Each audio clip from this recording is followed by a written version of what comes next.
Kevin, I also want to chat about entrepreneurship because you've been hustling since legally. You've been, doing businesses, and let's answer this. Pros and cons of entrepreneurship, and answer what should students do or what can they do as aspiring entrepreneurs, even as aspiring CAs. I've come across many people that are smarter than me that aren't CASAs. But through my experiences, I do believe that having the CASA, going that route, is probably one of the best tools to give you a baseline for what you need to do as an entrepreneur. It does have its cons having the CASA, I think, because the way that you're trained up, it's to be risk-averse. One of the 4 subjects that you're taking is auditing.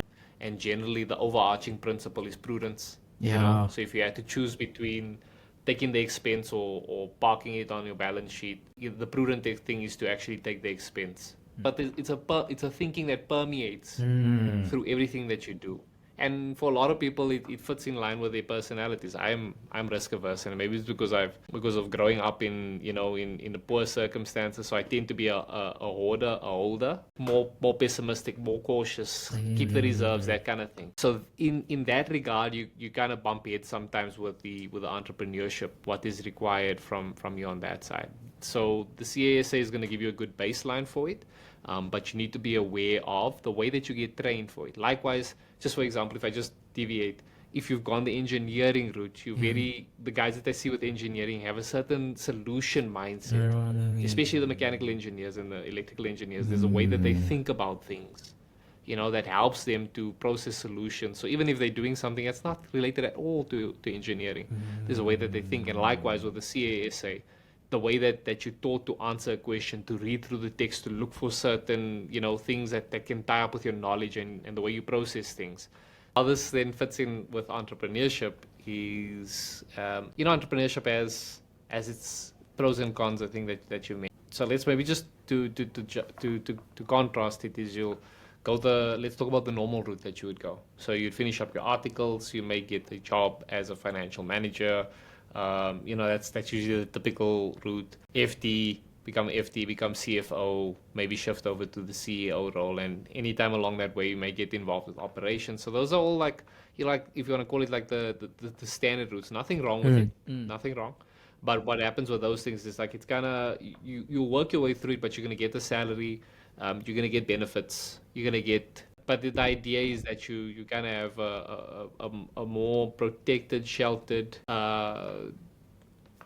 pathway. And that speaks to, what we were talking about. Maybe you have a predisposition to that. And it's okay. You want to know that you have a salary and there's, that's the way that it goes. Like if I want to start a family, I need to know that I'm going to be able to provide for my kids and my wife and all of that. The difference, I think, what happens with entrepreneurship is that, especially if you're doing the full entrepreneurship, and you need to make salary, you need to make payroll every month for yourself. You need to be selling, you need to be creating your own streams and everything that comes with it, right? So those are some of the cons that comes with entrepreneurship. You're going to work twice as hard than in your normal job. I can almost guarantee you, because because it's your thing, this entrepreneurship thing. So you're going to give up a 9 to 5 or 8 to 4, whatever it is that you're working. You're probably working harder in any case as a financial manager, longer hours. But you're going to give that up and you're going to work 6 to 8. I'm talking about round the clock and that kind of thing. So that because you need to make things happen and it's all on you to make it happen. And many people, based on their choices that they make and the way they set things up, processes, handovers and that stuff, they actually get stuck in that. And then they despise the entrepreneurship thing because it's, they could have just taken an 8 to 5 and be done with it. And, put your laptop down, but your salary is coming in at the end of the month. So you work, you don't go, you work, you don't work, you're going to get paid. Some of the upsides that you have with entrepreneurship is that, there's a limit to how little you can get. You can get 0 at the end of the month. Maybe if you're going to debt, there's a 0, right? But let's just assume you're not going to go into debt, so there's a 0. But when it comes to the upside, Like there is literally no cap on it.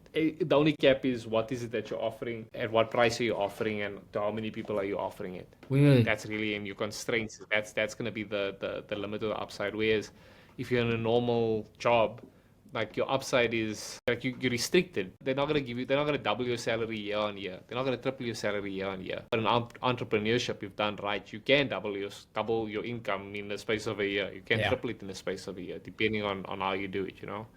So entrepreneurship, there's an element of adventure that comes with it, of being your own. I don't want to say be your own boss. That's actually a bad. At times it's a bad thing. But really the upside is yours, and likewise the downside is you're gonna carry it.